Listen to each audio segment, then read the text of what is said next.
Hello, in this YouTube you're going to learn the top 4 tips to become a psychologist, to become a social worker in sales, to really sell from a very high level and really listen.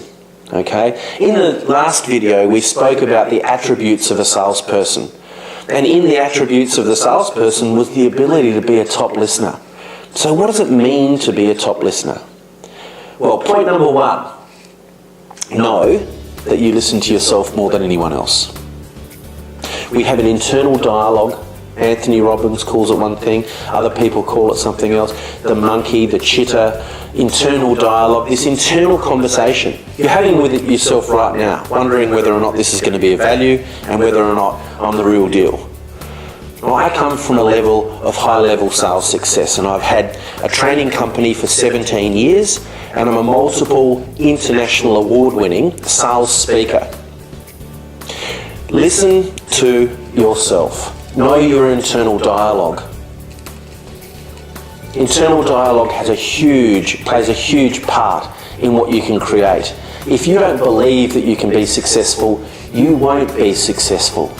You're in a much better position to be successful if you subconsciously believe that you can be successful. How do you program the subconscious mind? Through self-talk, positive self-talk. When you're walking into an appointment or you're about to door knock or telemarket, listen to that internal dialogue. What is it saying to you? Is it saying, oh, this is going to be really tough, oh, I don't want to do this? Or is it saying, hey, this is positive, this is an opportunity to grow? Keep in mind, reflect back on your internal dialogue, listen to it and evaluate it for truth, because mostly it can get in the way. That's point number 1. Point number 2, attend. Physically look like a listener. Body language, 55%. Tonality is 38%, and 7% comes through words. Make sure you look like a listener. What that means is have your body motion slightly forward in anticipation about what the prospect is about to say. Have the head tilted to one side so the ear is facing the prospect. Look like a listener. Have the appropriate eye contact according to Alan Peace, a leading body language specialist, 65% in sales. When you look like a listener, people feel more comfortable to talk to you. They feel more open to talk to you. They look at you and know that you're paying very careful attention. In attending skills is attentive silence. Being silent when someone has finished talking allows them to think about what they want to say next, and often they do. In that silent period, we just want to say whatever comes into our mind, and often it can be ineffective. So leave silence and free the customer to think about what they want to say next. Often if you do that, the customer will say, after the rapport build in the introduction, I'll say, anyway, tell me about your product, David. What have you got here? And because you've listened to them, they often give you the same courtesy. Follow them in conversation. Follow them in conversation. Following skills is the ability to follow someone in conversation, yet keep out of their way, so they can be the conductor of their own presentation. You want to imagine that they have a conducting stick and that they are conducting their own conversation. What are some good following skills? Things like, yep, really, wow. And looking at the eye contact when they're talking about a fish that they got that was this big, looking at the eyes. It might seem very easy, but the ability to follow someone in conversation and keep out of their way is a skill set that social workers use, the clinical psychologists use, the people on Lifeline use. Repeating someone's last word of their sentence is a good following skill. It's called a minimal encourage. I used it the other day in a presentation with the managing director of a large organisation. We went down south actually, ended up going to the wineries, and I repeated the last word of their sentence. Wineries?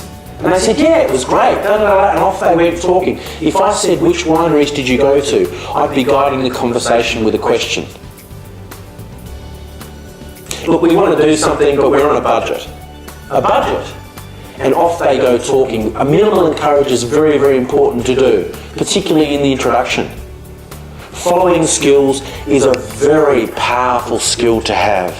Keeping the attentive silence as well. After the prospect's finished, be silent. But you know what? 2/3 of listening lies in the way you repeat back what they've said. If someone gives you an important telephone number or credit card, we tend to repeat it back to them. Why do we do that? Well, one, to check on accuracy, and two, as a courtesy to you, to give you an indication that I have listened, that's right. It's called reflective listening.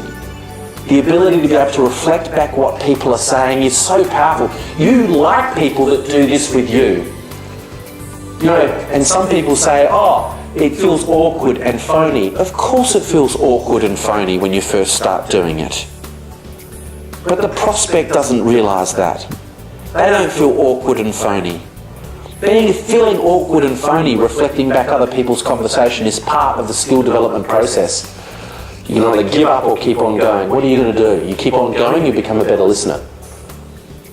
Often when our partners talk to us, or our children, or whoever, we want to give unsolicited advice and solve a perceived problem. Or we've got a better story. Oh, when I went down south, I did this, and I went for the wineries. By the time you've realised you've talked too much, it's too late. Focus on what they're saying. The top 4%. 20% of the sales force, right, 80% of the business. And the top 4%, right, 80% of that top 20%. Where do you want to be? Reflect back what the customer's saying. Well, it sounds like you had a relaxing time when you went down south with the kids at the parents' place and the open fires, and the customer's going, yeah, that's right. Or you can reflect back their needs in the needs analysis. Really what you're looking for is you're looking for customization. And you're looking for a product that's going to suit your needs in the future. Is that correct? And they say yes. Also, your budget's in mind. You've got a budget of, this and this. That's correct. Reflecting back their needs gets yeses, and the more yeses you get throughout the presentation, the better position you're in to get a yes at the end. Dale Carnegie, How to Win Friends and Influence People. Reflect back what people are saying. These 4 points. Listen to yourself. You listen to yourself more than anyone else. Point number 2, attend and look like a listener. Physically look like a listener. Body language is huge.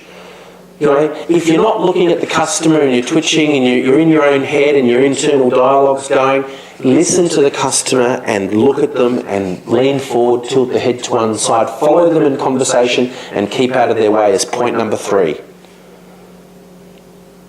Point number 4. Reflect back what they've said. Often we want to give unsolicited advice and talk ourselves out of the sale, or have a better story, or ask a lot of questions. Be quiet and then just reflect back what they've said. 1, to check on accuracy, and 2, as a courtesy to them, to give them an indication that you've listened. You do that in the rapport build, in the needs analysis, you move into a presentation with power and rapport. So look, I really hope you grabbed value from this. That's the intention. I'm a world-class sales speaker, and these are world-class sales tips. And I'm hoping that you will subscribe to the video. So the next video, what have we got here? Well, in the next video, we'll be talking about the art of being assertive in sales. Some people are too submissive. They might be really nice people, but they're too submissive, and some people are too aggressive. If you're too submissive, customers won't make a decision. If you don't give them a gentle push, somebody else will, and they'll get the business. If you're too aggressive, you might get the business, but you won't get recommended and repeat business. And you want to leave the customer feeling good.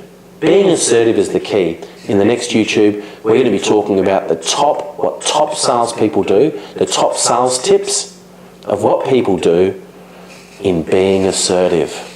Thank you very much for joining me. And please, subscribe or make a comment if you feel like you'd make, and I do check these comments. So, thanks for watching.